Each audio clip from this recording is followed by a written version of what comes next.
75 años cumple el Consejo Superior de Investigaciones Científicas, un centro a nivel nacional que tiene varias delegaciones en nuestra comunidad. 500 personas trabajan para el CSIC en Galicia y lo hacen desde 5 centros repartidos por todo nuestro país.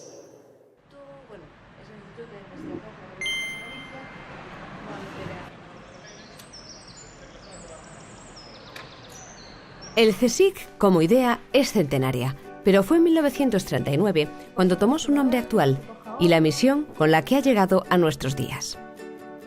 En la década de los 40 se redefine el proyecto de investigación de la llamada por aquel entonces Junta de Ampliación de Estudios y pasa a ser el Consejo Superior de Investigaciones Científicas.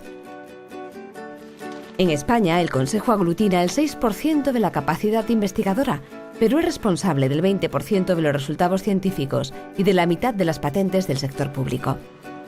Casi 500 personas trabajan en el CSIC en Galicia y lo hacen desde 5 centros que inciden directamente en los sectores estratégicos gallegos.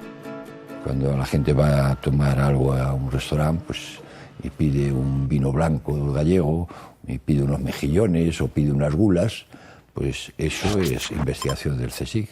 Por ejemplo, en la Misión Biológica de Galicia se está trabajando con la recuperación de viñedos desaparecidos, se está trabajando con los clones del Albariño, etcétera, ¿no?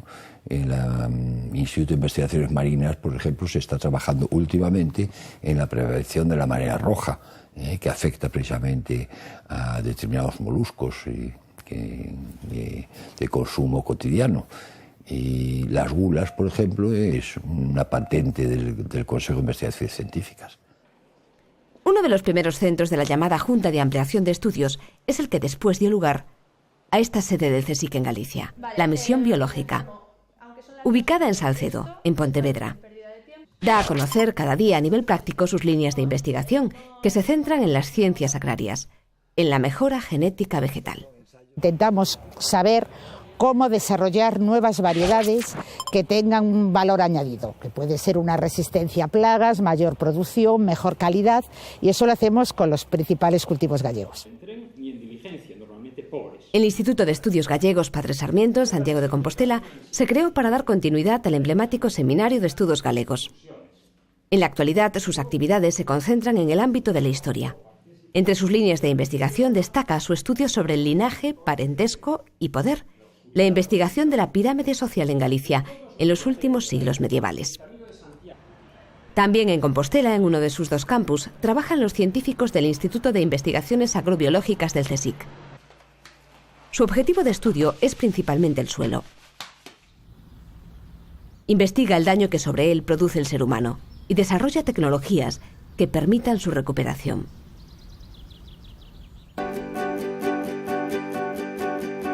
Del océano se ocupa el Instituto de Investigaciones Marinas desde Bouzas.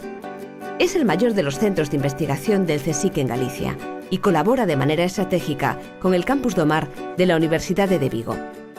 Dispone de 13 grupos de investigación. El diverso y sorprendente patrimonio cultural es el campo de investigación del Instituto de Ciencias del Patrimonio, el INCIPIT. Realiza la mayor parte de su actividad en el extranjero, en países no europeos. Otro proyecto importante, también en parte vinculado al norte de Chile, pero que también tiene extensiones en Perú y sobre todo en Uruguay y un poquito en Argentina, es un proyecto que intenta estudia los orígenes de la arquitectura monumental, de la primera arquitectura monumental, desde cuándo hacemos monumentos, ¿no? Cómo, por qué, y ocurre esto, que de repente se da el cambio al que se empiezan a hacer monumentos distintos. ¿Qué entendemos por patrimonio? ¿Cómo evoluciona? ¿Cómo se conserva o cómo se explota? Para poder contestar de una forma comparativa, el INCIPIT investiga en contextos muy dispares de Latinoamérica.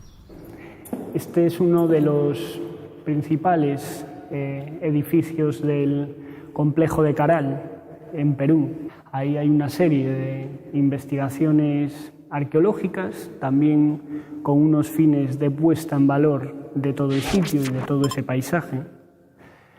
Y desde el principio ha habido no solamente una incorporación de las comunidades al trabajo arqueológico, a la práctica arqueológica, sino un diálogo con estas comunidades para que ellos mismos nos diesen su propia opinión de cómo querrían hacer una puesta en valor. Chile, Mongolia, Guinea Ecuatorial, Uruguay, Costa Rica, Perú, Jordania o Turquía. La diversidad del patrimonio cultural les ha obligado a abordar la investigación desde frentes espaciotemporales poco familiares, desde una perspectiva externa.